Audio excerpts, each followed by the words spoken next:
25 کو جو ہے وہ FIR لانچ ہوئی, ابھی تک 5 دن گزر گئے ہیں, گرفتاری نہیں ہوئی, تو ہم ایک پرامن احتجاج کرتے ہیں. اہل سنت نے ایک احتجاج کی کال دی اور جمعے کے روز ایک پرامن احتجاج ہوا گلگت شہر کے اندر, جو جامع مرکزی مسجد ہے اس کے باہر.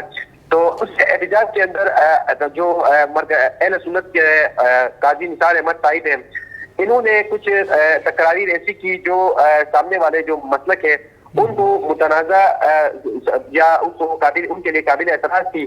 پھر ان جمعے کے روز ہی جو انجمن امامیہ گلگت ہے, انہوں نے کال دے دی کہ قاضی کو گرفتار کرو. اس ایجنڈے کو لے کر انہوں نے پورے گلگت کے اندر احتجاجات کی کال دی, اور پھر گلگت بلتستان کے اندر جو ہے وہ احتجاجوں کا ایک نیا سلسلہ شروع ہوا.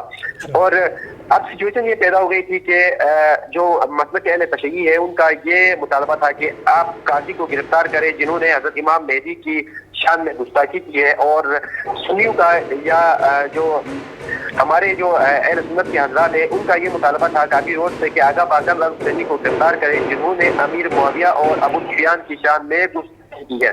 اس کے بعد حکومت نے ایپیکس کمیٹی کا اجلاس بلایا فوراً, اور اجلاس میں کچھ سخت فیصلے لیے گئے.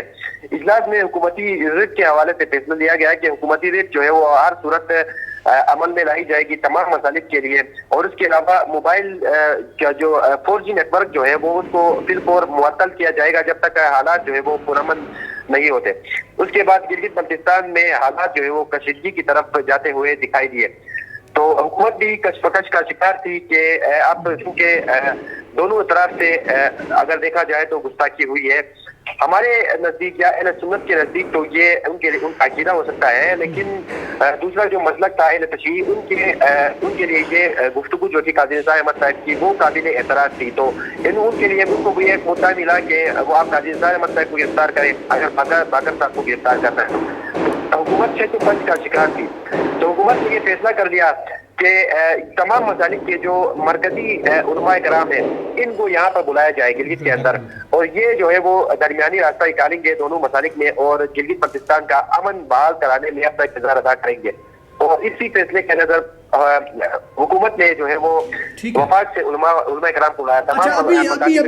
ابھی کا تھوڑا سا کرنٹ سچویشن کیا ہے, تھوڑا سا یہ بتائیے. کرنٹ سچویشن پر نظر ڈالتے ہیں اللہ, یہ جو جیت علماء جو وفاق سے آئے تھے انہوں نے کل جو ہے وہ کلاس کا دورہ کیا تھا. کلاس کے علماء سے انہوں نے ملاقاتیں کی, اور ایک ابھی یہ کوشش یہ ہو رہی ہے کہ گلگت بلتستان کے اندر ایک نیا ضابطہ اخلاق عمل میں لایا جائے جس پر تمام جو ہے وہ مکاتب فکر کے علماء جو ہے وہ ان کے دستخط ہوں گے اور ان پر عمل پیرا بھی ہوں گے.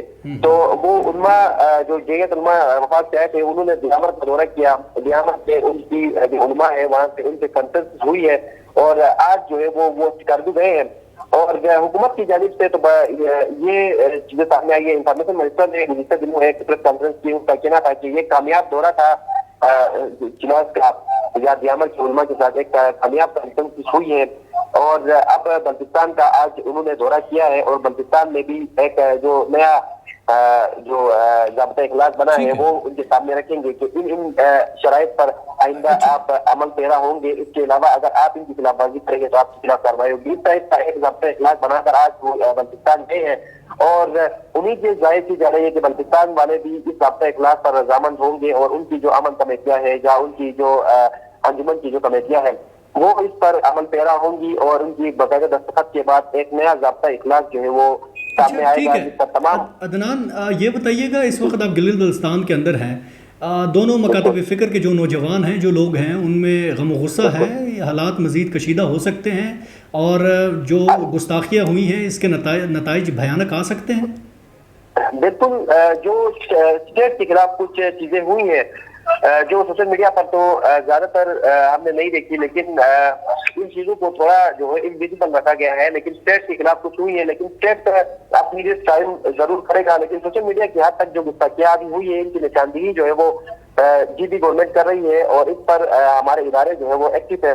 جو گستاخیاں سوشل میڈیا پر نوجوانوں کی جانب سے ہو رہی ہے ان کی گرفتاریاں بھی ہوئی ہیں. تقریباً 15 نوجوانوں کی گرفتاریاں ہوئی ہیں, جن میں 2 کو جوڈیشل کر کے جیل منتقل کر دیا گیا ہے. اور اگر بات کریں ابھی کرنٹ سچویشن کی امن و امان کی, تو معمول کے مطابق جو ہے وہ ٹریفک بھی رواں رواں ہے اور کاروباری مراکز بھی کھلے ہوئے ہیں.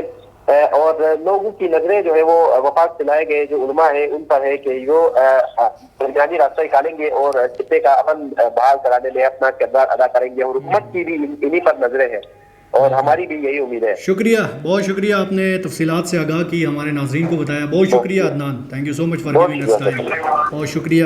ناظرین، یہ تھے ہمارے ساتھ نوجوان صحافی گلگت سے عدنان راوٹ، تمام تر جو تفصیلات ہیں آپ کے سامنے رکھی۔ اللہ تعالیٰ سے دعا ہے گلگت بلتستان کے اندر امن و امان کی صورتحال کو قائم و دائم رکھے۔ گلگت بلتستان پاکستان کا دل اور ریڑھ کی ہڈی کی حیثیت رکھتا ہے، اگر گلگت بلتستان کے اندر امن ہوگا تو پاکستان کے اندر امن ہوگا۔